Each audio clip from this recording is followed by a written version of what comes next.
జగిత్యాల జిల్లా ఏదైతే ఈ కామారెడ్డి జిల్లా ఎలాగైతే వర్ష విపత్సానికి అతలకుతలం అయ్యి ఎంతోమంది ప్రాణాలు పోగొట్టుకున్నారు, ఎంతోమంది రైతులు వాళ్ళు పండించిన పంట నేలమట్టమైందో వాళ్ళందరూ గుర్తాభక్తిగా నేను 50 లక్షల రూపాయలు సీఎం రిలీఫ్ ఫండ్కి,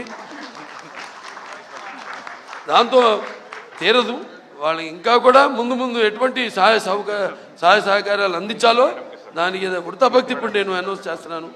మా క్యాన్సర్ హాస్పిటల్ తరఫు నుంచి అయితేనేమి ఎవరెవరు అలాగే ఇంకా కూడా ఇంకా ముందు నా సహాయ సహకారాలు, నా అభిమానులు ఉన్నారు, ఎక్కడున్నా వాళ్ళు ముందుకు వెళ్తారు.